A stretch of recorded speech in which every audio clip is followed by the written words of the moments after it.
God is the giver of all good gifts. Let us forever give him thanks and praise. I went out a short time ago, looked up at the night sky, a bright moon, and these light wispy clouds that looked as if a gigantic paintbrush had painted them across the sky. It is the beauty of Almighty God. Go outside today and marvel at the beauty that God shows us each and every moment.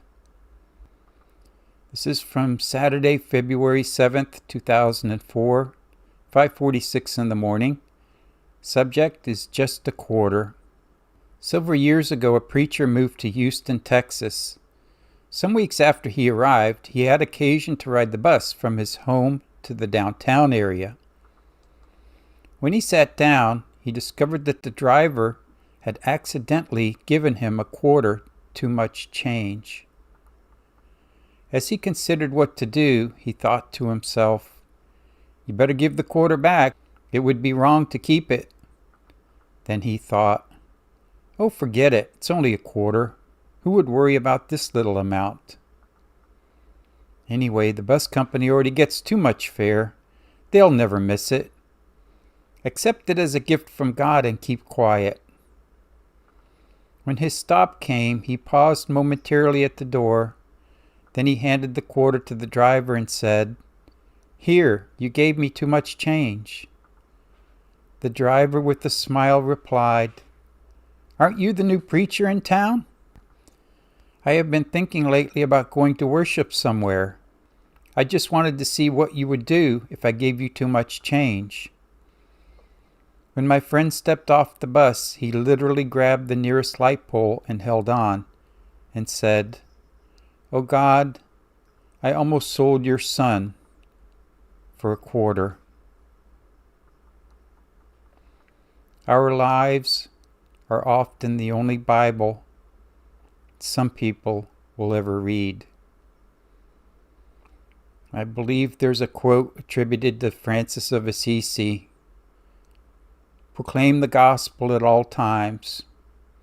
Use words only when necessary." One of the main lessons in this story, I suppose, summed up in one word: integrity.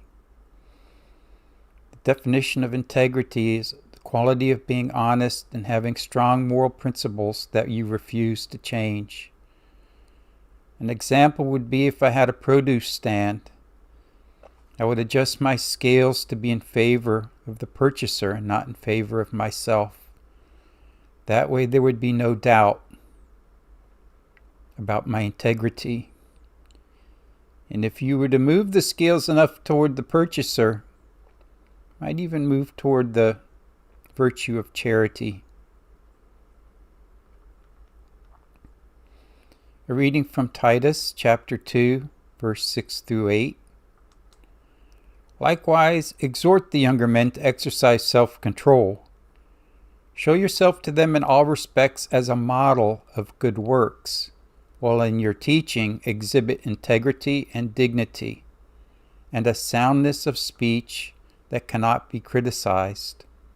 Then any opponent will be put to shame when he can find nothing evil to say about us."